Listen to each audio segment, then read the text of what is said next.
Live VNS top 10 headlines के प्रायोजक है इंदिरा डायग्नोस्टिक सेंटर, अखरी बाईपास चौराहा, वाराणसी।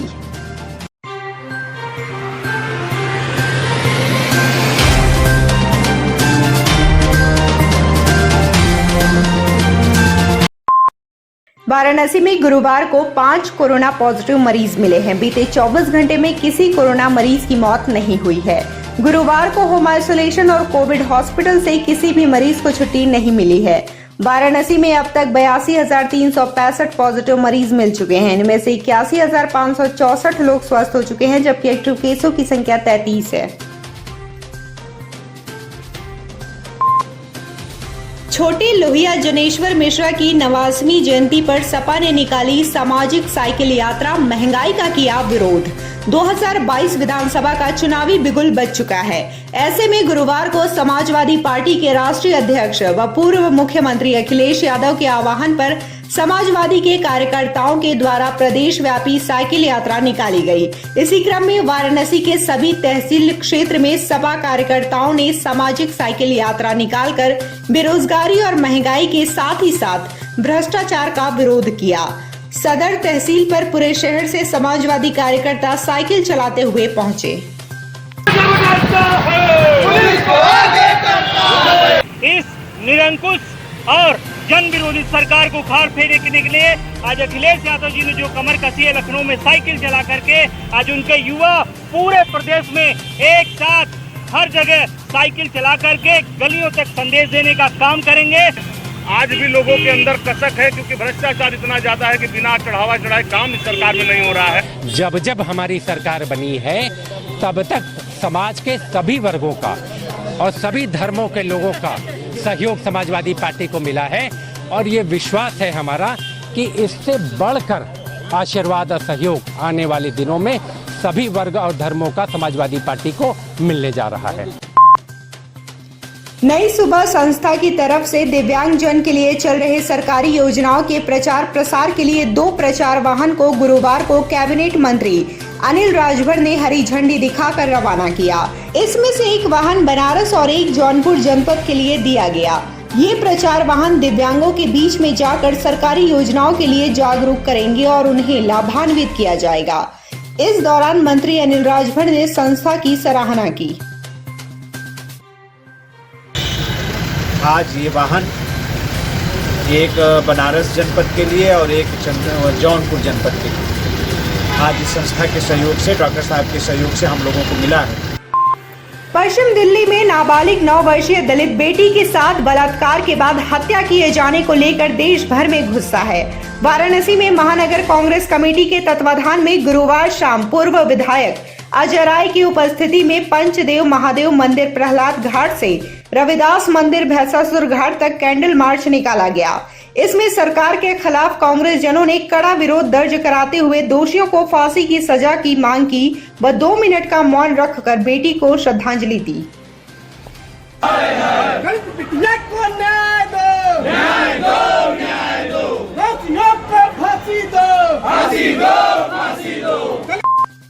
दुर्गा कुंड स्थित हनुमान प्रसाद पोद्दार अन्य विद्यालय को खुलवाने की मांग का मामला अब तूल पकड़ता जा रहा है। पिछले कई दिनों से धरना प्रदर्शन विरोध मार्च के बाद अनिश्चितकालीन धरने पर बैठे दिव्यांग दृष्टिबाधित छात्रों के एक दल ने लगातार दूसरे दिन अन्य विद्यालय के बाहर चक्का जाम कर दिया। वहीं सूचना मिलते ही मौके पर पहुंची भेलूपुर पुलिस ने 2 दृष्टिबाधित छात्रों और एक अन्य युवक जो छात्रों के समर्थन में था उसे हिरासत में ले लिया, जिन्हें बाद में छोड़ दिया गया। जिसका जालान और कुछ भूमाफिया मिलकर के दोहन करने की कोशिश कर रहे हैं। मैं दृष्टिबाधित छात्र जो अभय शर्मा जो कॉमेडियन है, इन लोगों का आंदोलन चला है। मैं इनके साथ शौचालय करा के आ रहा था, वहाँ पुलिस की बल खड़ी थी। पुलिस की बल ने उन लोगों को अपना बदतमीजी के साथ तो पेश आ ही रहे थे। हमको देखिए और तुरंत थप्पड़ मारते हुए इसको गिरफ्तार करो, इसके पास 2 आंख है। 2 आंख होना क्या काशी के अंदर क्या गुनाह है? रेलवे लगातार आधुनिकीकरण की तरफ अग्रसर है। बावजूद इसके आए दिन ट्रेनों की एसी कोच की एसी खराब होने की शिकायत के बाद भी कोई बेहतर विकल्प नहीं बना पाई है, जिसके कारण यात्रियों को काफी दिक्कतों का सामना करना पड़ता है। ताजा मामला पंडित दीनदयाल उपाध्याय जंक्शन का है। 04032 पूर्वोत्तर संपर्क क्रांति एक्सप्रेस के यात्रियों ने खराब एसी को लेकर स्टेशन पर जमकर हंगामा किया। बाद में एसी मरम्मत के बाद ट्रेन को उसके गंतव्य के लिए रवाना कर दिया गया।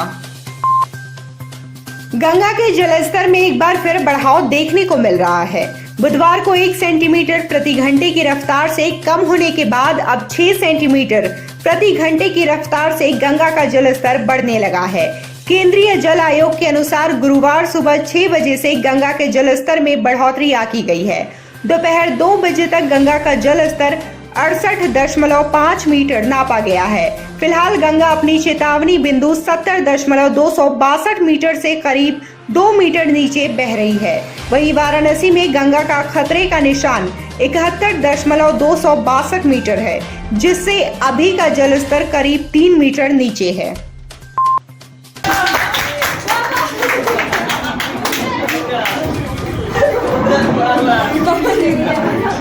भारतीय हॉकी टीम ने टोक्यो ओलंपिक में गुरुवार को कांस्य पदक के लिए हुए मुकाबले में जर्मनी को 5-4 के अंतर से हराकर ओलंपिक में पदक के 41 साल के सूखे को समाप्त किया। पूरे देश में इस नई ऊर्जा वाली भारतीय टीम को बधाई देने वालों की होड़ लगी हुई है। वहीं काशी के लाल और इस समय टोक्यो में मौजूद हॉकी प्लेयर ललित उपाध्याय के घर पर जश्न का माहौल है। पूरा परिवार इस समय भारत की जीत की खुशी मना रहा है। इस मौके पर ललित उपाध्याय के पिता सतीश उपाध्याय ने बताया कि यह भारत के लिए बहुत बड़ी जीत है और लंबे समय के बाद भारत ने कोई पदक जीता है। आएगा हिंदुस्तान के लिए और बाबा विश्वनाथ की कृपा से आया और उनके कोच सर की कृपा से।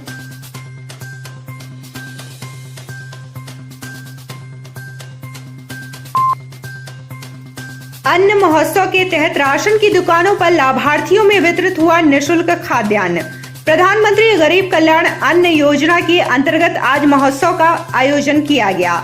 इस अन्न महोत्सव पर वाराणसी के सभी जनप्रतिनिधियों ने अपने अपने क्षेत्रों की सरकारी राशन की दुकान पर पहुंचकर लाभार्थियों को खाद्यान्न का पैकेट दिया। वाराणसी में आज मनाए गए अन्न महोत्सव के तहत 1371 दुकानों के उचित दर विक्रेताओं को यह लक्ष्य दिया गया था कि प्रत्येक दुकान पर कम से कम 100 और अधिकतम 150 ट्रांजैक्शन किए जाएंगे। विक्रेताओं द्वारा ये लक्ष्य पूर्ण करते हुए जनपद में अन्न महोत्सव के दौरान 1,38,470 ट्रांजैक्शन किए गए। प्रधानमंत्री गरीब कल्याण योजना के अंतर्गत पूरे देश में आज निःशुल्क अन्न वितरण कार्यक्रम के लाभार्थियों से पीएम नरेंद्र मोदी ने वर्चुअल संवाद किया। इस दौरान अपने संसदीय क्षेत्र के मॉडल ब्लॉक सेवापुरी के अंतर्गत आने वाले भीखमपुर गांव की लाभार्थी बदामी देवी से भी पीएम ने बात की। जैसे ही संवाद कनेक्ट हुआ, प्रधानमंत्री ने बदामी जी नमस्ते कहा तो ग्रामीण परिवेश की बदामी पहले हचकाई और लजाते हुए कहा नमस्ते साहब। बदामी ने तुरंत इसमें सुधार करते हुए कहा नमस्ते मंत्री जी। इसके बाद पूरे संवाद के दौरान बदामी ने प्रधानमंत्री को मंत्री जी कहा और उनसे बातचीत की। इस दौरान बदामी ने कहा कि मंत्री जी आपकी कृपा है जो हमारे सब काम हो गए, हम आपको ही वोट देंगे। बदामी जी नमस्ते। नमस्ते सर। अरे मंत्री जी। बदामी जी, आपके परिवार में कौन कौन है? पहला काम सर जी मंत्री जी नरेगा के। हाँ। परिवार में 2 प्राणी हम सब है, 3 बच्चे है। आपका घर कैसे चलता है? कमाई के साधन क्या है? कमाई के साधन मंत्री जी यह चल रहा है नरेगा का। हाँ। मजदूरी में। अच्छा बदामी जी, आपको हर महीने राशन मिल रहा है या नहीं? हाँ मंत्री जी, हर महीने राशन मिल रहा है। हाँ। वो परिवार को जितना चाहिए उतना मिलता है कि कम मिलता है? मिल रहा है मंत्री जी, 35 किलो राशन मिल रहा है, वही से परिवार चल रहा है, उनके देनी है मंत्री जी। तो बच्चों को खाना अच्छा लगता है? बच्चों को प्यार से खिलाते हो? हाँ सर जी।